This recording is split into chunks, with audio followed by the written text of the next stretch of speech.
ഇങ്ങോട്ട് വാങ്ങിയതിന്റെ പേരിൽ ആരും ബഹുമാനിക്കപ്പെട്ടില്ല. നൽകിയതിന്റെ പേരിൽ മാത്രമേ ലോകത്ത് ഇന്നേ വരെ ബഹുമാനിക്കപ്പെട്ടിട്ടുള്ളൂ. ഒരു ഇടം വേണം ഒരു മിനിറ്റ് ഞാൻ ഒന്ന് കേൾക്കട്ടെ, അവൻ പറഞ്ഞോട്ടെ എന്ന് പറഞ്ഞ് നമ്മൾ സാഗുതം അത് കേൾക്കുന്നു. അപ്പൊ അവനൊരു ഇടം കൊടുക്കുക, നമ്മൾ സ്പേസ്, കേൾക്കാനുള്ള ഇടം കൊടുക്കുകയാണ്, ഇരിക്കാനുള്ള ഇടം കൊടുക്കുകയാണ്, പറയാനുള്ള ഇടം കൊടുക്കുകയാണ്. അപ്പൊ മറ്റുള്ളവരെ ഇടം കൊടുക്കാൻ പറ്റണമെങ്കിൽ നമ്മുടെ മനസ്സിൽ സ്പേസ് വേണം, നമ്മുടെ ഉള്ളിൽ സ്പേസ് വേണം. ഇടം അല്ലെങ്കിൽ സ്പേസ് നമ്മളിപ്പോ ഒരുപാടായി കേൾക്കുന്ന ഒരു ടേമാണ്. സ്പേസ് കിട്ടേണ്ടതിനെ പറ്റി, കൊടുക്കേണ്ടതിനെ പറ്റി, എടുക്കേണ്ടതിനെ പറ്റി, ഇങ്ങനെ പലതും. ഇപ്പൊ റിലേഷൻഷിപ്പിൽ നമ്മൾ സ്പേസ് എത്രത്തോളം ഒരാൾക്ക് കൊടുക്കണം, എടുക്കണം എന്നുള്ളത് നമുക്കൊരു അറിയില്ല എത്രത്തോളം വേണം എന്നുള്ളത്. എന്നാൽ എല്ലാവരും ആവശ്യപ്പെടുന്നുണ്ട് എനിക്ക് സ്പേസ് ഇതാ എന്നുള്ളത്. ശരിക്കും എത്ര സ്പേസ് നമ്മൾ കൊടുക്കണം? അനു പറഞ്ഞ ചോദിച്ച ചോദ്യത്തിന് അത് ഉത്തരവുണ്ട്. എനിക്ക് സ്പേസ് വേണം, എനിക്ക് സ്പേസ് വേണം എന്ന് നമ്മൾ നിരന്തരമായിട്ട് എല്ലാ മനുഷ്യരും ആവശ്യപ്പെട്ടുകൊണ്ടിരിക്കുന്ന ഒരു കാര്യമാണ്. അത് നമ്മൾ വളരെ കുട്ടിയായിരിക്കുമ്പോൾ മുതൽ നമ്മൾ ആ ആവശ്യം നമ്മളിങ്ങനെ ആവർത്തിച്ചുകൊണ്ടിരിക്കുക. കരച്ചിലൂടെ ചോദിച്ചു വാങ്ങുക എന്ന് പറയുന്നൊരു സാധനമുണ്ട്. അപ്പോൾ എല്ലാത്തിൻ്റെയും പിന്നിലുള്ള സാധനം വെച്ചാൽ എനിക്കൊരു ഇടം വേണം എന്നുള്ളത് തന്നെയാണ്. ആ ഇടത്തിൻ്റെ പിന്നിൽ ഒരു ഒരു വളരെ കാര്യമായിട്ടുള്ള ഒരു അന്വേഷണം നടത്തിയാൽ, ഇപ്പം യുവാൽ നോവ ഹരാരെ പോലുള്ള സാപ്പിയൻസിൻ്റെയൊക്കെ എഴുത്തുകാരൻ ഹരാരെ ആണ് ഇത് അതിമനോഹരമായിട്ട് പറഞ്ഞു വെക്കുന്നത്. സാപ്പിയൻസിൽ അദ്ദേഹം അതിനെക്കുറിച്ച് വിവരിക്കുന്നുണ്ട്. ഈ ഇടം സ്പേസൊക്കെ ഉണ്ടായതിനെക്കുറിച്ചുള്ളൊരു കാര്യമാണ്. അതായത് മനുഷ്യന് ബില്യൺസ് ഓഫ് ഇയേഴ്സ് ബാക്ക് നമ്മുടെ ഈ പിന്നിൽ നിന്നാണ് എപ്പോഴും നമുക്ക് ആക്രമണം ഉണ്ടാവുക എന്നാണ് മനുഷ്യൻ വിചാരിക്കുന്നത്, പിന്നിൽ നിന്നും.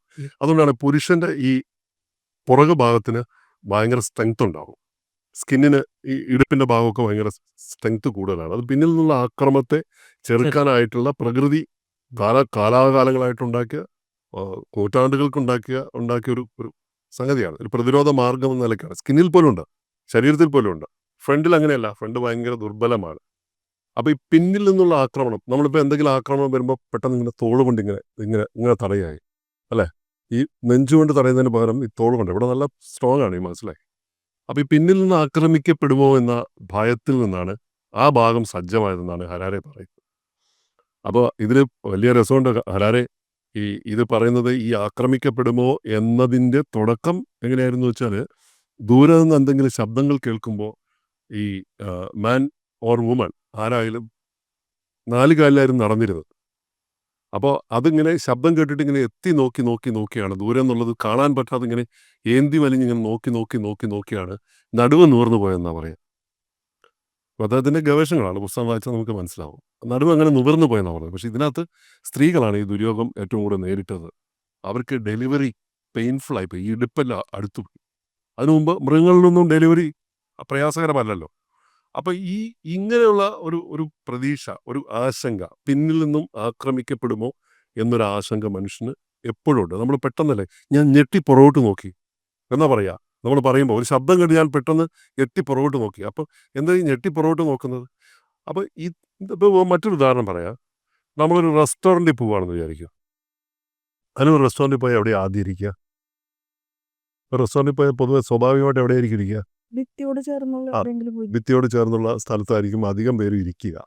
നമുക്ക് ഈ ആളുകളെ കണ്ടാൽ, ഒരാൾ ഒരു റെസ്റ്റോറൻറ്റിലോ അല്ലെ അത്തരത്തിലുള്ള പൊതു ഇടങ്ങളിലോ പോയി ഇരിക്കുമ്പോൾ അയാളുടെ ക്യാരക്ടറിനെ നമുക്ക്, അയാളുടെ സെക്യൂരിറ്റി ബോധം, സുരക്ഷിതത്വ ബോധം എത്രത്തോളം ഉണ്ടെന്ന് അയാളുടെ ഈ ഇരിപ്പിൽ നിന്ന് നമുക്ക് മനസ്സിലാക്കാം.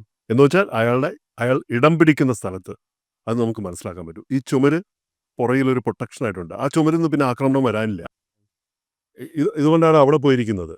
അതേസമയത്ത് നല്ല സെക്യൂരിറ്റി ബോധമുള്ള, നല്ല സുരക്ഷിതത്വ ബോധമുള്ള ലീഡർ ആയിട്ടുള്ള ആൾക്കാർ, ലീഡർ തന്നെ ആവണമെന്നില്ല, നല്ല സുരക്ഷിതത്വ ബോധം ഉണ്ടെങ്കിൽ ആളുകളൊക്കെ നെഗോസിയേഷനോ മറ്റു കാര്യങ്ങൾക്കൊക്കെ വരുമ്പോൾ അവർ ഒത്ത നടുവിലാണ് പോയിരിക്കുക. ആ റെസ്റ്റോറൻറ്റിൻ്റെ അല്ലെങ്കിൽ ആ പ്രദേശത്തിൻ്റെ ആ സീറ്റിൻ്റെ ഒത്ത നടുവിൽ പോയിരിക്കും. ഇരിക്കുന്നു പറയും. അതേസമയം നമ്മൾ നോക്കിയറിയാം. അപ്പം ഞാൻ ഇങ്ങനെ പോകുമ്പോൾ പലപ്പോഴും നിങ്ങൾക്ക് ഇനി നോക്കിയാൽ മതി, നമ്മുടെ പ്രേക്ഷകരൊക്കെ ഈ ആളുകളൊക്കെ ഇങ്ങനെ പോകുന്ന സ്ഥലത്ത് ഇവർക്ക് എത്രത്തോളം സെക്യൂരിറ്റി ബോധമുണ്ട്, അവരുടെ ജീവിതത്തിൽ എങ്ങനെയാണ് ഭയം എന്ന് പറയുന്ന ഇത്തരത്തിലുള്ള വികാരങ്ങളും ഒക്കെ എത്രത്തോളം ഉണ്ടെന്ന് അറിയാൻ വേണ്ടിയിട്ട് നമ്മൾ അവരിയ്ക്കുന്നതൊക്കെ നോക്കിയാൽ മതി. അപ്പം ചിലർ ഒരു മൂലയിൽ പോയിട്ട് ഇങ്ങനെ ആരും കാണാതെ ഒളിച്ചിരിക്കുന്നവർ, ഇങ്ങനെ ഒരു ഹാറ്റൊക്കെ വെച്ചിട്ട് ഇങ്ങനെ ഇരിക്കുന്നതാണ്. അത് മറ്റു ചില കോംപ്ലക്സുകളൊക്കെ ഉള്ള ആളുകളാണ്. അതിന് വേറൊരു തരത്തിൽ വ്യാഖ്യാനിക്കാവുന്നതാണ്. ഞാൻ പൊതുവായിട്ടാണ് ഈ കാര്യങ്ങൾ പറയുന്നത്. നമുക്കിങ്ങനെ നിരീക്ഷിച്ചാൽ ഇത് മനസ്സിലാവും. അപ്പം ഇതിനകത്തൊരു സംഗതി എന്ന് വെച്ചാൽ, നമുക്ക് യാത്ര സമയങ്ങളിലൊക്കെ നമുക്ക് പൊതു ഇടങ്ങളിൽ നോക്കിയാൽ നമുക്ക് മനസ്സിലാവും. ഒരു ട്രെയിനിൽ യാത്ര ചെയ്യുകയാണെങ്കിൽ ഈ ട്രെയിനിൽ യാത്ര ചെയ്തുകൊണ്ടിരിക്കുന്ന ഒരു സ്ഥലത്ത് ഒരു 4-5 പേർക്ക് ഇരിക്കാവുന്ന ഒരു സീറ്റാണെങ്കിൽ 4 പേർക്ക് ഇരിക്കാവുന്ന സീറ്റാണെങ്കിൽ അവിടെ ചിലപ്പോൾ 3 പേരായിരിക്കും ഇരിക്കുക. 4മതൊരാൾക്ക് വന്ന് ഇരിക്കാനുള്ള ഒരു അവസരം അത് നീങ്ങിയിരിക്കാനോ അല്ലെങ്കിൽ അവിടെ നിന്ന് ഇരിക്കാനോ പറയുന്നതിന് മുമ്പ് തന്നെ അയാൾ കാലിങ്ങനെ കുറച്ചൊന്ന് അകത്തി വെക്കുക വെറുതെ. അപ്പോൾ അവിടെ നിന്ന് ഒരാൾ വന്നിട്ട് ആ സ്പേസിൽ ഇരിക്കുന്നത് നമുക്ക് അത്ര ഇഷ്ടമല്ല, പൊതുവായിട്ട് ഇഷ്ടമല്ല. അല്ലെങ്കിൽ നമ്മൾ എന്ത് ചോദിച്ചാൽ നമ്മളൊരു ബാഗ് എടുത്ത് അവിടെ വെക്കും. ഈ ബാഗ് വെക്കാൻ മുകളിൽ ഒരു സ്പേസ് ഉണ്ട്. ആ സ്പേസ് ഉള്ളപ്പോൾ നമ്മൾ എന്തിനാണ് ഇവിടെ അത് വെക്കുന്നത്? അത് എനിക്ക് അതിനകത്ത് ഉള്ളിൽ നിന്ന് കുറച്ച് സാധനങ്ങളൊക്കെ എടുക്കാനാണ്. ഇപ്പം എൻ്റെ ബാഗ് ഞാൻ ഇവിടെയല്ല, പിന്നെ എവിടെയാണ് വെക്കുക? അതിനാണ് മുകളിൽ സ്ഥലം വെച്ചിരിക്കുന്നത്. അപ്പോൾ എന്നിട്ട് അതിൻ്റെ മുകളിൽ ആളുകൾ കയറി ഇരിക്കേണ്ടി വരുന്നു. അപ്പോൾ ഇങ്ങനെ നമുക്ക് മറ്റുള്ളവർക്ക് സ്പേസ് കൊടുക്കാൻ നമുക്ക് പ്രത്യേകിച്ച് ഇഷ്ടമല്ല. അപ്പോൾ ജീവിതത്തിലും ഇത് തന്നെയാണ് പ്രശ്നം. ഒരു ഇടം കൊടുക്കാൻ നമ്മൾ ആരും ആഗ്രഹിക്കുന്നില്ല. ഇടം കൊടുത്താൽ ഒരുപക്ഷെ ഇവൻ കയറി അവിടെ കയറി ആക്രമിച്ച് നമ്മളെ വെറുതെ എന്തിനാണ് ആവശ്യമില്ലാത്ത പൊല്ലാപ്പൊക്കെ. അപ്പോൾ ഞാനിത് മുമ്പൊക്കെ എപ്പോഴും പറയാറുള്ളത് പോലെ നമ്മൾ ചിരിക്കാൻ മറന്നുപോയ ആൾക്കാർ വെറുതെ ചിരിച്ചു കഴിഞ്ഞാൽ ആൾക്കാർ നമ്മുടെ അടുത്തേക്ക് വരികയും ഈ അകലം, ഈ ഇടം എന്ന് പറയുന്നുണ്ടല്ലോ കുറയുകയും ചെയ്യും. പക്ഷെ നമ്മൾ ഈ ഫ്രണ്ട്ഷിപ്പിന്റെ ഇടയിൽ ഈ ഇടത്തിന് അവർ കൊടുക്കുന്നതിന് കുറവില്ല. ഈ ഒരു സ്പേസ് കൊടുക്കുന്നത് കൊണ്ട് രണ്ടുപേർക്കും ഒരു കുഴപ്പമില്ലാന്ന് തോന്നിയിട്ടുണ്ടോ? നമ്മളിപ്പം പരസ്പരം സംസാരിക്കുമ്പോൾ പരിചയമില്ലാത്ത 2 ആളുകൾ തമ്മിൽ ഹാൻഡ് ഷേക്ക് കൊടുക്കുമ്പോൾ ഷേക്ക് ഹാൻഡ് കൊടുക്കുമ്പോൾ എങ്ങനെയായിരിക്കും? ഷേക്ക് ഹാൻഡ് കൊടുക്കുമ്പോൾ കണ്ടിട്ടില്ല, ഒന്നിങ്ങനെ മുന്നോട്ട് ആഞ്ഞിട്ട് ഇങ്ങനെയല്ലേ കൊടുക്കുക? ആ സ്പേസ് ഇട്ടിട്ടാണ് നിൽക്കുക. ആ സമയം നല്ല അടുപ്പമുള്ള 2 ആൾക്കാരാണെങ്കിൽ കുറച്ചുകൂടെ പരിചയം ഉണ്ടെങ്കിൽ, കുറച്ചുകൂടെ ഫെമിലിയാരിറ്റി ഉണ്ടെങ്കിൽ കുറച്ചുകൂടെ അടുത്ത് വരും. അതേസമയം ഹസ്ബൻഡും വൈഫും ആദ്യമായി കാണുമ്പോൾ എങ്ങനെയാണ് അവർ സംസാരിക്കുക, അടുത്ത് വരിക? 2 സ്നേഹിതരെ തമ്മിൽ കാണുമ്പോൾ എങ്ങനെയാണ് അടുത്ത് വരിക? എന്താണ് ഇടം കുറഞ്ഞു പോകാൻ കാരണം? ഇടാന്ന് പറഞ്ഞാൽ ഈ സ്പേസ് കുറഞ്ഞു പോകാൻ കാരണം എന്ന് വെച്ചാൽ പരസ്പരം അറിയുന്നത് കൊണ്ടാണ്. ഈ അറിയാത്തിടത്തോളം നമുക്ക് ഈ സ്പേസ് എപ്പോഴും ഇങ്ങനെ കിടക്കും. പക്ഷേ ഈ ഇടം അടുത്തെന്ന് പറഞ്ഞില്ലേ, ഇപ്പോൾ ഏറ്റവും അറിയാവുന്നവർക്കിടയിലാണ് ഈ അടുപ്പമുള്ളത്. പക്ഷേ ഈ അടുപ്പമുള്ളവർ തന്നെ കുറച്ച് കഴിയുമ്പോഴത്തേക്കും എനിക്ക് സ്പേസ് വേണം എന്ന് പറയുന്നൊരു ഇതിലേക്ക് എത്തുന്നുണ്ട് റിലേഷൻഷിപ്പിന്റെ കാര്യത്തിൽ. ശ്വാസം മുട്ടിയിട്ടായിരിക്കുമോ? അത് പരസ്പരം അടുത്തറിയുമ്പോൾ ഇയാൾ നമുക്ക് പറ്റിയ ആളല്ല, അല്ലെങ്കിൽ അവൾ എനിക്ക് പറ്റിയ ആളല്ല, അല്ലെങ്കിൽ ഈ ഫ്രണ്ട് എനിക്ക് പറ്റിയ ആളല്ല എന്ന് മനസ്സിലാക്കുമ്പോൾ ഉണ്ടാകുന്ന തിരിച്ചറിയുന്നതായിരിക്കും. നമുക്ക് വേണ്ട കാര്യങ്ങളല്ല അവിടെ നിന്ന് കിട്ടുമെന്ന് പറയുമ്പം എനിക്ക് സ്വാതന്ത്ര്യബോധം ഉണ്ടാവണം. മനുഷ്യൻ എപ്പോഴും സ്വതന്ത്രനായിട്ട് നിലനിൽക്കാനാണ് ആഗ്രഹിക്കുന്നത്. അപ്പം പിന്നെ നേരത്തെ അനു പറഞ്ഞ പോലെ ഈ ഫെമിലാരിറ്റി ബ്രീഡ്സ് കണ്ടംപ്റ്റ് എന്ന് പറഞ്ഞൊരു വേർഡുണ്ട്. അത് പച്ചമലയാളം പറഞ്ഞാൽ പിന്നെ സ്ഥിരപരിചയം പുച്ഛത്തെ ഉണ്ടാക്കുന്ന. സ്ഥിരമായിട്ട് നമ്മളൊരാളെ കണ്ടുകൊണ്ടിരുന്നാൽ, ഇപ്പം ഇന്നസെൻ്റായിട്ടും പറഞ്ഞൊരു കഥയുണ്ട്, എന്നോട് പറഞ്ഞൊരു കഥയുണ്ട്. നമ്മുടെ മഹാനായ മലയാളത്തിൻ്റെ പ്രിയങ്കരനായ ഇന്നസെൻ്റായിട്ട്, ഡേവിസ് പുളിക്കൻ എന്ന് പറഞ്ഞിട്ട് ഇന്നസെൻ്റായിട്ടുള്ളതായിട്ടുള്ള ഒരാളുണ്ട്. അദ്ദേഹത്തിന് പണ്ട് ഇന്നസെൻ്റായിട്ടിന് ഒരു പുഷ്കര കാലത്ത് അദ്ദേഹത്തിന് ഒരു ബാങ്കിൽ ജോലി കിട്ടി. ആ കാലത്തെ ബികോം കാരനാണ്. ബാങ്കിൽ ജോലി കിട്ടിയിട്ട് ആ ജോലി അങ്ങനെ അപൂർവമാണ് ബാങ്കിലൊക്കെ ജോലി കിട്ടുക. അപ്പോൾ പുള്ളി ഒരു സൈക്കിൾ വാങ്ങിച്ചു, ഒരു ഹീറോ സൈക്കിൾ വാങ്ങിച്ചിട്ട് ആ സൈക്കിളും കൊണ്ട് ഇദ്ദേഹം ഓഫീസിലേക്ക് പോകും, ബാങ്കിലേക്ക് പോകും. ചവിട്ടിയല്ല പോവുക, ഇതിൻ്റെ മുകളിൽ വലിയ ഈ ചോറ്റുപാത്രം തൂക്കിയിട്ട്, സ്റ്റീലിൻ്റെ ചോറ്റുപാത്രം ഇതിൻ്റെ മുകളിൽ തൂക്കിയിട്ടിട്ട് ആ തള്ളിക്കൊണ്ടാണ് പോവുക. കാരണം ഭയങ്കര ഭവ്യത കാരണം നാട്ടുകാരൊന്നും വിചാരിക്കണം. അത്ര ഭയങ്കര പാവം മനുഷ്യനാണ് ഡേവിസ് പുളിക്കൻ. അപ്പോൾ ഡേവിസ് ഇങ്ങനെ തള്ളിക്കൊണ്ട് പോകുന്നതിനിടയ്ക്ക് ഒരു ദിവസം അവിടെ ആ നാട്ടിലെ ഒരു കീഴാള ജാതിയിൽപ്പെട്ട ഒരാൾ, കണ്ടംകോരനോ ഒക്കെ വിളിക്കുന്ന ഒരാൾ, ഈ മുള്ളുവേലി കൊണ്ട്, പിന്നെ ഇല്ലിമുള്ളില്ലേ, ഇല്ലിമുള്ളു കൊണ്ട് വേലി കെട്ടുന്ന ആളാണ്. അപ്പം ഇത് കുറച്ച് ഉയരമുള്ളൊരു സ്ഥലം, ഈ സ്ഥലത്തിൻ്റെ മുകളിലാണ് അയാൾ കെട്ടിക്കൊണ്ടിരിക്കുന്നത്. അപ്പം ഇങ്ങനെ കെട്ടിക്കൊണ്ടിരിക്കുമ്പോൾ ഇത് കുറേ സമയമെടുക്കും. ഒരു ദിവസം 2 ദിവസം കൊണ്ട് മുള്ളുവേലി കെട്ടാൻ പറ്റില്ല. അപ്പം ആദ്യം ഈ മുള്ളുവേലി കെട്ടിത്തുടങ്ങിയ ആ ദിവസം ഡേവിസ് പുളിക്കൻ ഇങ്ങനെ പോകുമ്പോൾ പെട്ടെന്ന് അത് കണ്ടിട്ട് ഇങ്ങനെ ബെല്ലടിച്ചു. അപ്പോൾ ഈ പിന്നെ കണ്ടംകോരൻ തലയിൽ കെട്ടൊക്കെ കെട്ടിയിട്ട് ഇത് കെട്ടിക്കൊണ്ടിരിക്കുകയാണ്. ഇയാളെ കണ്ട വഴിയെ ഈ കെട്ടഴിച്ചിട്ട് അവിടുന്ന് നേരെ താഴേക്ക് ചാടി, ഇടവഴിയിലേക്ക് ചാടി അമ്പ്രാന്നും പറഞ്ഞ് ഇങ്ങനെ നിന്നു. എന്താ വിശേഷം എന്ന് ചോദിച്ചു. ഇപ്പോൾ കുട്ടികളൊക്കെ പഠിക്കുന്നില്ല, നീ ഇല്ല, ആരും പോകുന്നില്ല. എന്താ നീ കണ്ടില്ല, എനിക്ക് ജോലി കിട്ടിയത്, ഇതുപോലെ പഠിപ്പിക്കണം, ഇതുപോലെ സൈക്കിളൊക്കെ വാങ്ങിച്ച് കുട്ടികളൊക്കെ ഇങ്ങനെ പോകണ്ടേ, ഇന്ന് നമ്മളൊരു കാറ് വാങ്ങുന്നു പറയുന്ന പോലെയാണ് അന്നൊരു സൈക്കിള്.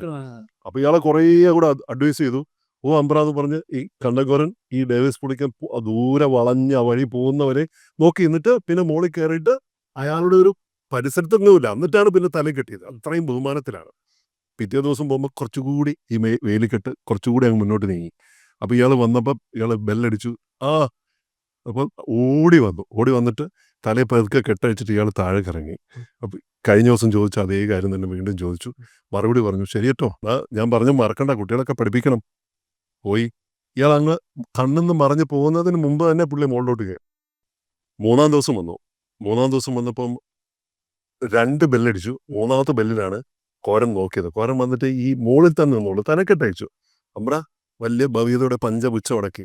അപ്പോൾ മുകളിലോട്ട് നോക്കിയിട്ട്, ഞാൻ ഇന്നലെ പറഞ്ഞ കാര്യമൊക്കെ ഓർമ്മയുണ്ടോ? കഴിഞ്ഞ ദിവസം കുട്ടികളെ പഠിപ്പിക്കുന്ന കാര്യമൊന്നും നീ മറന്നു പോരുത്. ഇല്ല അമ്പ്ര, ശരി ശരിട്ടാ. പോയി. ഇയാളെ പോയ അതേപടി തന്നെ ഇയാളെ തലക്കെട്ടും കെട്ടിയിട്ട് അവിടെ പോയി പണി നടന്നുകൊണ്ടിരുന്നു. 4-ാം ദിവസമായി, ഇതേപോലെ വന്നു. 4 ബെല്ലടിച്ചു, 5 ബെല്ലടിച്ചു. അപ്പം പെട്ടെന്ന് കേൾക്കാത്ത പോലെ കോരൻ വന്നിട്ട് തലക്കെട്ടൊന്നും അഴിച്ചില്ല. കോരൻ അവിടെ തന്നെ കുറച്ചുകൂടെ ഇവിടെ വന്ന് അടുത്ത് വന്ന് മുകളിൽ നിന്നിട്ട് ഇതേ കാര്യം ആവർത്തിച്ചു. 6-ാമത്തെ 7-ാമത്തെ ദിവസമായപ്പം ഇയാൾ ബെല്ലടിയോട് ബെല്ലടി. അപ്പൊ കോരൻ എന്തേ എത്തിക്കൊണ്ടിരിക്കുന്ന ഇടയിൽ നോക്കുന്നുമില്ല. എന്താ ബ്രാ കോരാ, ഞാൻ പറഞ്ഞ കാര്യങ്ങൾ ഓടാ, നിനക്കൊന്നും വേറെ പണിയില്ല. ആർക്ക്? കോരൻ പുളിക്കരോട്. അപ്പോ ഇന്നസെന്റ് ഏട്ടൻ പറഞ്ഞൊരു കാര്യം, നമ്മള് അനാവശ്യമായി അഡ്വൈസ് ചെയ്യാൻ പോകരുത്. ആൾക്കാരെ അനാവശ്യമായി അഡ്വൈസ് ചെയ്താൽ അത് പുച്ഛത്തെ ഉണ്ടാക്കും. നമ്മൾ അതാണ് ഈ ഫെമിലാരിറ്റി കണ്ട് സ്ഥിര പരിചയം എന്ന് പറയുന്നത് ശ്രദ്ധിച്ചില്ലെങ്കിൽ എല്ലാ ബന്ധങ്ങൾക്കിടയിലും ഉള്ള ഇടം നഷ്ടമാവും. അതായത് ഒരാളെ അയാളുടെ സ്വഭാവമായിട്ട് അയാളായിട്ട് അംഗീകരിക്കുന്നതിനെയാണ് ഈ സ്പേസ് എന്ന് പറയുന്നത്. അയാളായിട്ട് അംഗീകരിക്കുന്നതിനെ നമുക്ക് സ്പേസ് എന്ന് പറയാൻ പറ്റില്ല.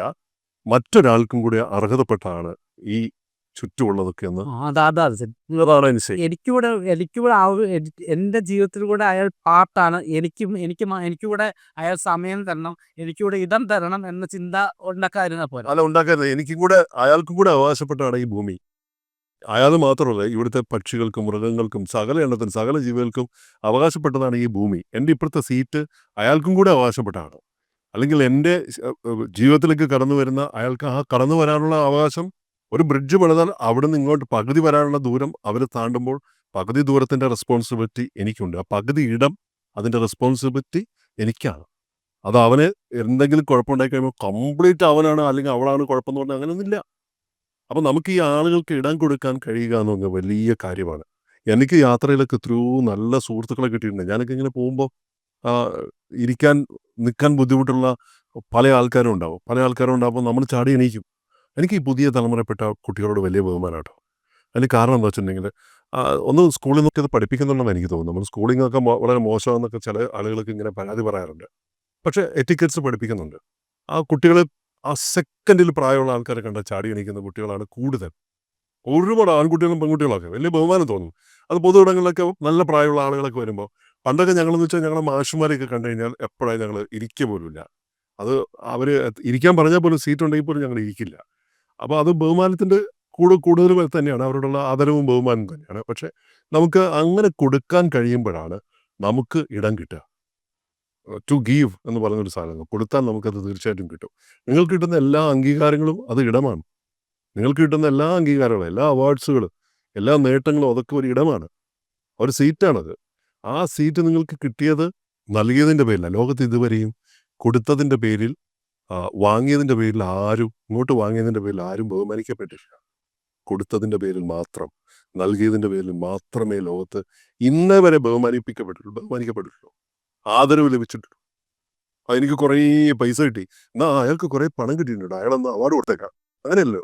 അയാൾ ഒരുപാട് ആൾക്കാർക്ക് ഇടം കൊടുത്തു, ഒരുപാട് നന്മ ചെയ്തു, അവരെ ആദരിക്കണം എന്നാ പറയുക.